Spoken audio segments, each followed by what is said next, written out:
আজকে আমরা আলোচনা করব শীতের কিছু কিছু রোগ শীতের সময় আমাদের বেশি ভুক্তভোগী হতে হয়। আজকে তাদের মধ্যে একটা রোগ যার নাম হচ্ছে ফ্রোজেন শোল্ডার, সেটার ব্যাপারে আজ কিছু কথা বলবো। ফ্রোজেন শোল্ডার হচ্ছে আমাদের অন্য কিছু নয়, শুধুমাত্র একটা মানুষ কাঁধের ব্যথা আর ফোলা, তার সাথে নড়াচড়া করতে পারছে না, সেই তিনটে সিমটমস বা সেই তিনটে সমস্যা নিয়ে আমাদের কাছে আছে। এটা অ্যাকচুয়ালি কোনো রকম ভাবে কজ এখন অব্দি ধরা পড়েনি, বাট কিছু কিছু জিনিস এই ফ্রোজেন শোল্ডারের ক্ষেত্রে একটা ভূমিকা নেই। প্রথম যেটা, কিছু কিছু রোগ, সেটা সুগার হতে পারে, থাইরয়েড হতে পারে, ইউরিক অ্যাসিড হতে পারে। এই রক্তের মধ্যে যদি সমস্যাগুলো হয় সেক্ষেত্রে কিন্তু ফ্রোজেন শোল্ডার হওয়ার চান্স অনেকটা বেড়ে যায়।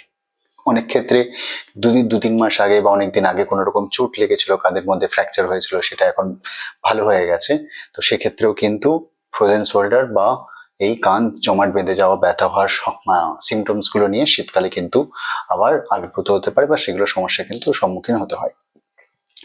এটার জন্য কি করতে হবে? প্রথমত যেটা আমি প্রথমেই বললাম যে কোনো কিছু কিছু রক্তের সমস্যার জন্য এগুলো কিন্তু হয়, সেইগুলোর কিন্তু আগে এক্সক্লুশন করতে হবে, দেখতে হবে যে সেই সমস্যাগুলোর জন্য কোনো রকম কিছু এই অসুবিধা হচ্ছে কিনা। সেটার জন্য সাধারণ সুগার, থাইরয়েড বা কিছু কিছু ইনফ্লামেশনের আমরা রক্ত পরীক্ষা দিই, সেটাতে যদি ধরা পায় আগে সেগুলোর চিকিৎসা করা দরকার। তার সাথে সাথে যে চিকিৎসাগুলো অবশ্যই সব ক্ষেত্রেই করতে হবে সেগুলোর কথা আমি বলছি। প্রথম, গরম সেক দিতে হবে। যে কোনো জয়েন্টের ব্যথা হওয়ার প্রধান একটা কারণ হয় জয়েন্টের মধ্যে রক্ত চলাচল অনেক কম হয়ে যাওয়া, তার থেকেই ইনফ্লামেশন শুরু হয়। শীতকাল যেহেতু কোল্ড এক্সপোজার বা ঠান্ডা এক্সপোজারের জন্য রক্ত যেগুলো নালীতে রক্ত চলাচল করে সেগুলো অনেকটা সংকীর্ণ সংকুচিত হয়ে যায়, তার জন্য রক্ত চলাচল কমে যায়, সেই জন্য শীতকালের সময় জয়েন্টের ব্যথা বা জয়েন্টের ইনফ্লামেশন হওয়ার চান্স কিন্তু অনেকটা বেশি থাকে।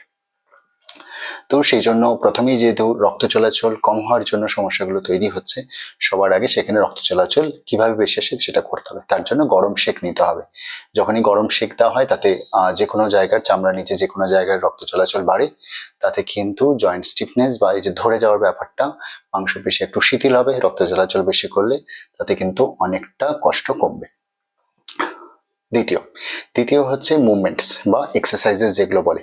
যে কোনো জয়েন্ট যখন ইনফ্লামেশন হয় সেই জয়েন্টকে যদি আমরা নড়াচড়া আরো কম করে দিই, সেক্ষেত্রে ও স্টিফ হয়ে যায়, শক্ত হয়ে যায়। প্রথম দিকে অল্প নড়াচড়া করতে অসুবিধা হয়, কিছুদিন পরে একদম নর্মাল অ্যাক্টিভিটি যেগুলোর জন্য আমরা নিত্য নিয়মিত কাজ করি সেগুলো কিন্তু আমরা করতে পারি না।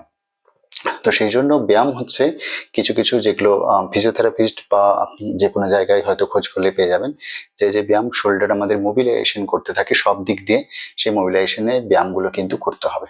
তৃতীয়ত, ওষুধের প্রয়োজন তখনই হয় যখনই আপনি নড়াচড়া করার সাথে সাথে বা হাতটা নড়াচড়া